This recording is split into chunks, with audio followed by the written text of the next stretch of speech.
Hey guys, I just wanted to say that this is my first YouTube video. I don't really have anything planned for this. Just thought I'd draw and talk, you know. Um, so like, I guess the new Stranger Things, right? Yeah. Um, there's quite a bit of controversy surrounding it right now. Like, Will's coming out scene and everything.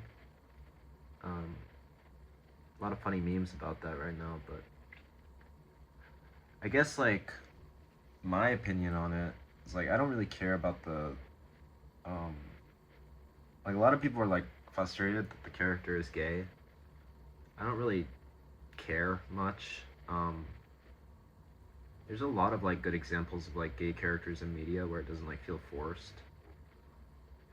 For example, like Ymir in Attack on Titan. Actually, I really don't know if she's gay or not, but I think like she's like kind of, what do you say?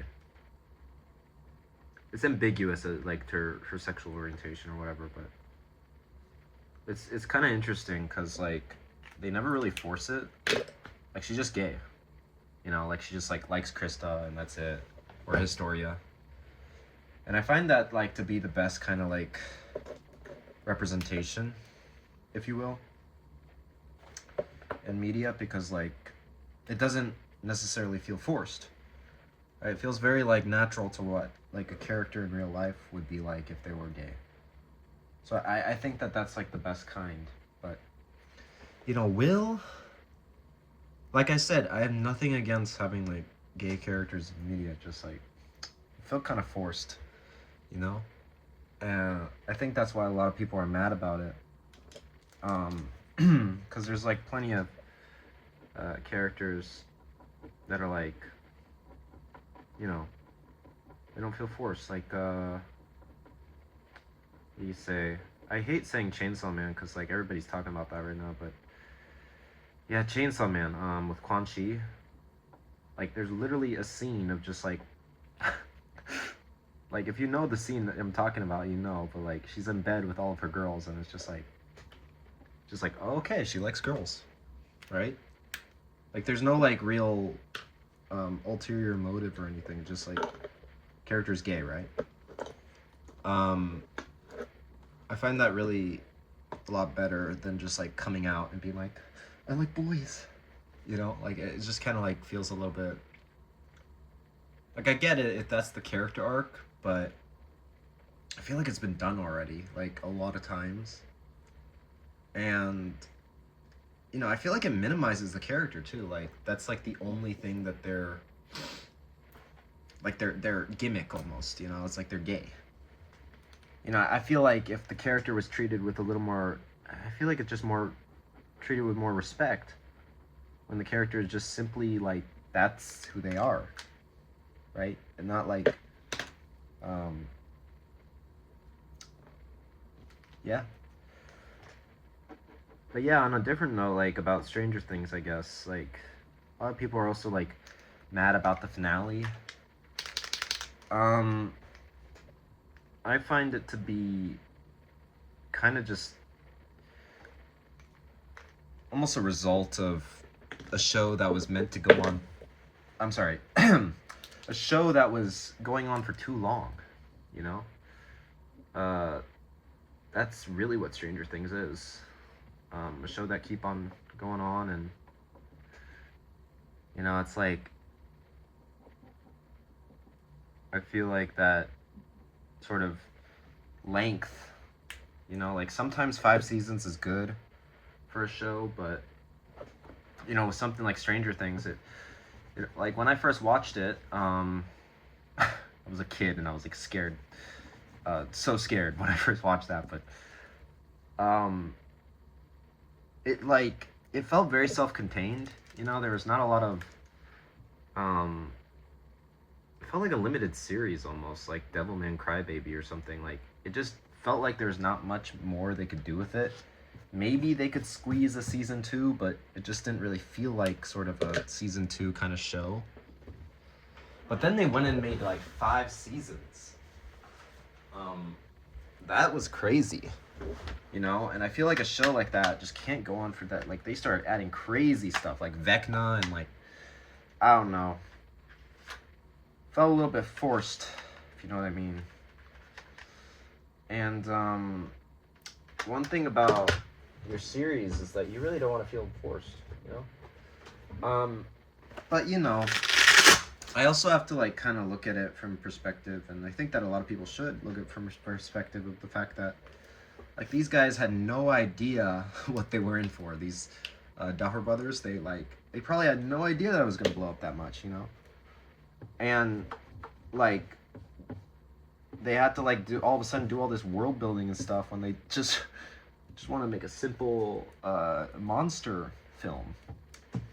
So I kind of have to look at it from that perspective. And also like a lot of people are like trying to do rewrites and stuff like that, and you know, but like a lot of like sometimes like what you got to understand is like when there's like a trend and then someone says something online and then like, you know, it just builds momentum, and you know, people start to have like opinions that kind of get out of hand. And I think that having sort of expectations as to what the show would be, right? What am I saying? I guess like having sort of like certain expectation for the show, because first of all, these guys have like 9 writers. This is against like millions of people that are watching the show, right? And they can make all their like rewrites and things, but it's like 9 guys and there's an immense amount of pressure on them, right?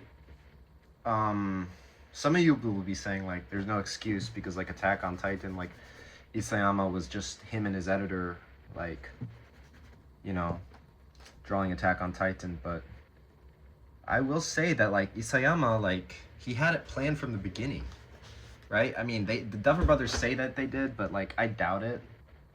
I mean, the narrative was so small at first. There was like no like hint at any sort of depth beyond just a simple monster plot that like a monster could travel to a different dimension. There was really no hint of that. So I just think that that sort of criticism, right, a little bit unfair. I'm not saying it's like a good show, but I am saying like it's kind of a little bit arrogant to believe that you could like write it better than they did, especially how like tough it is to continue a show like that. Because like you have a show that you weren't even like trying to continue, right? The fact that they made it this far is like actually crazy. Like they were able to add all these like new ideas and stuff, and like kind of like, because like Isayama from the start, he was like with Attack on Titan, he already knew the ending, right? He came into this like foreshadowing everything. Like everybody are like glazing the foreshadowing and everything, or not, like they're like really hyping up the foreshadowing of Attack on Titan. Like he planned all this, and then they give this same standard to Stranger Things.